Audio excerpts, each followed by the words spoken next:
we thank our friends from Portugal for hosting us in their beautiful city of Lisbon to co-host together with them this high-level joint meeting between the Rabat process and the Khartoum process. Com o vosso envolvimento, com o vosso entusiasmo, e que muito contribuirá seguramente para enriquecer o debate. The alignment between the Rabat and Khartoum processes represents a milestone of unity and potential for cooperation, encouraging the exchange of good practices to harmonize migration policies, strengthen technical cooperation and address shared challenges, such as labor migration mobility and talent retention. We have all witnessed that legal migration and legal pathways have emerged as a central issue for both the African and the European countries. As ICMPD, we are honored to share examples of successful practices with you today and tomorrow and draw inspiration for future sustainable mobility schemes. If you look at the projections on population growth or shrinkage, Africa will have one of the largest workforces, while in Europe the workforce is shrinking. Part of that will have to be made up with migrants from Africa. So it will be in the interest of Africa and the European Union to make sure that we create and encourage people to seek legal pathways for migration and actually fulfill an urgent need that our societies and our economies face.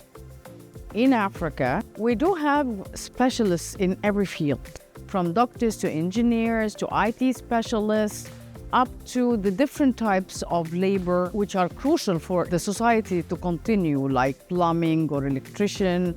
We need to make sure that those skills are recognized when they travel, making sure we are not faced with brain drain in Africa.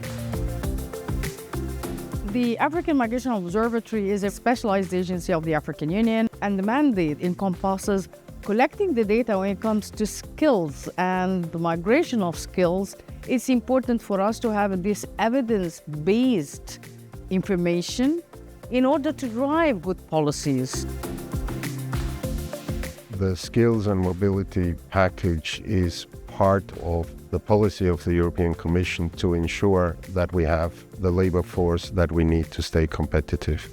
What we want to do is to have an IT system where people with specific qualifications can apply, and these applications are then matched with demand in the European Union. The government of Kenya established the Kenya Labour Market Information System that supports Kenyans in terms of providing information for skills in demand in countries of destination and skills in supply in Kenya. Another platform is called the Ajira Digital Program. Kenyans can be able to access digital training in various skills in the digital sector, but also they can be able to get jobs. So it's a really, really good platform, especially for enhancing digital skills within the country.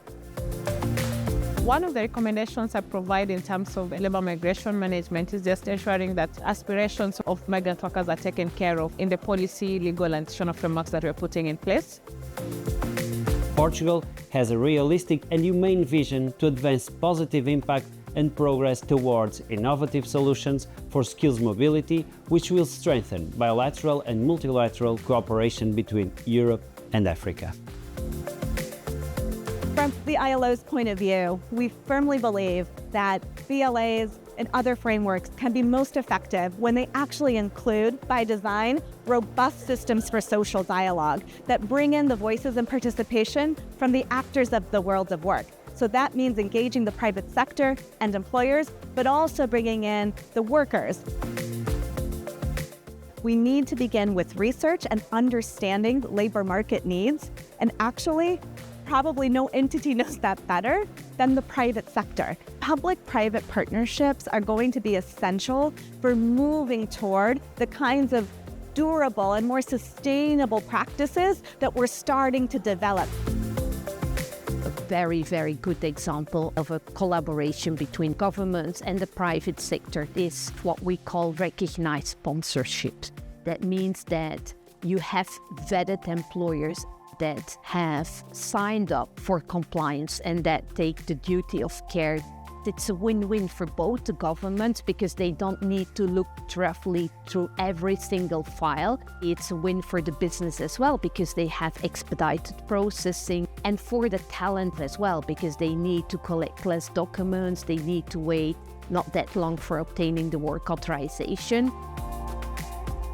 We see a couple of examples of countries which have been successful in setting up policies for attracting foreign talent. Germany, for example, that an overall of their immigration program, relaxing a little bit the eligibility criteria for a lot of immigration. You see other countries really focusing on the government lead times for specific occupations, like, for example, Sweden. The management of migration is not a burden to be shouldered by a few, but a global phenomenon that demands our collective wisdom.